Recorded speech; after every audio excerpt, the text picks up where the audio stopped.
911 emergency. There's some guy in here that's nuts. These 911 calls paint a horrifying picture. Did he hurt somebody with the scissors? Yes. They assaulted the employee until they passed out? Yeah, unconscious. It's chaos. It's absolute chaos. The pleas for help coming from inside a Florida hospital. Oh my God. Ma'am, where in the hospital is this? He stabbed a nurse? Yes. The nurse is on the floor? This could be nearly a fatality. This patient, this employee may not make it. That employee was a nurse, Lama Lal. According to police reports and Lal's attorney, Karen Terry, a patient taken to Lal's hospital for mental health reasons attacked her. Months later, Lal was still too injured to speak with us, so Terry spoke on her behalf. Almost beaten to death. She has suffered extensive neurologic injuries, massive injuries to her face. Is she breathing? In less than a minute, Lal went from caring for patients to becoming one. I haven't ever seen anything like this before, but to my shock and surprise, I have received phone calls and emails from healthcare workers, mostly nurses, throughout this country and throughout this state, who said this has been a problem for decades. A problem that, according to the nation's largest registered nurses union, is getting worse.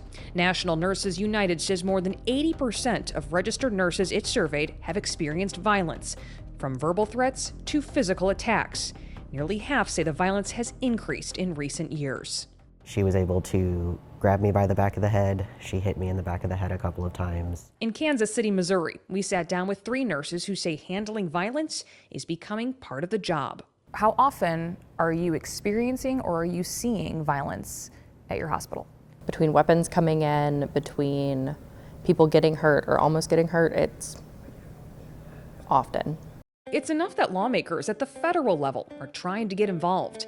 But there are differing opinions on how to solve this critical threat to frontline healthcare workers.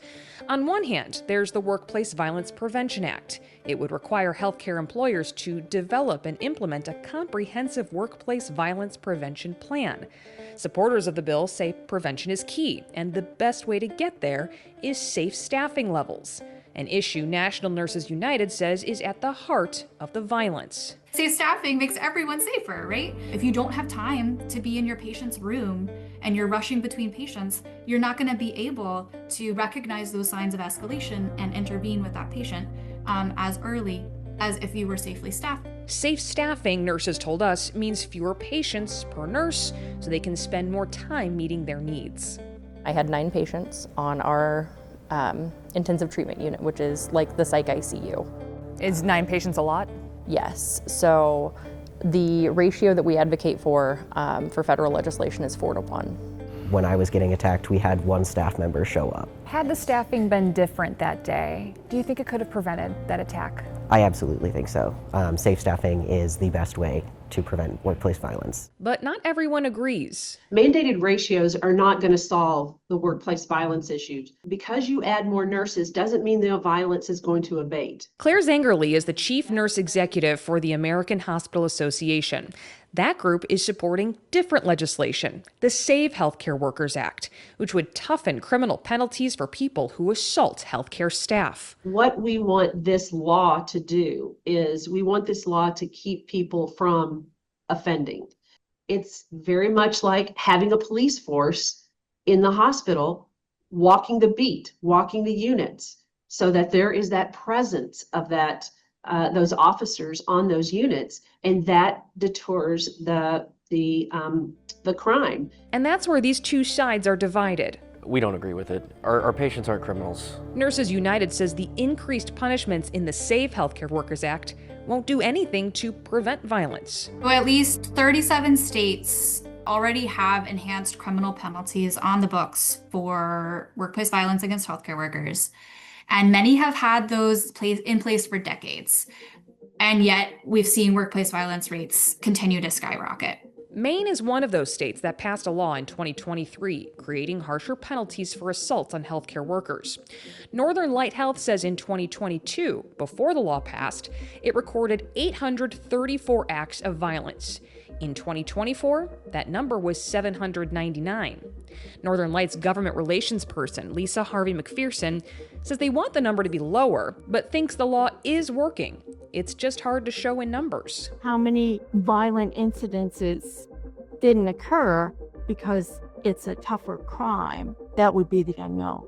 Patients come to the hospital because they're sick, and we need people to take care of them.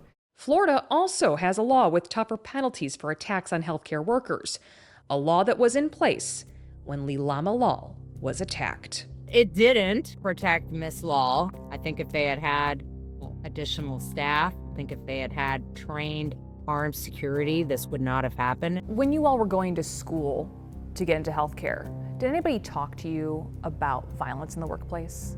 No. No. Honestly, no. None of you.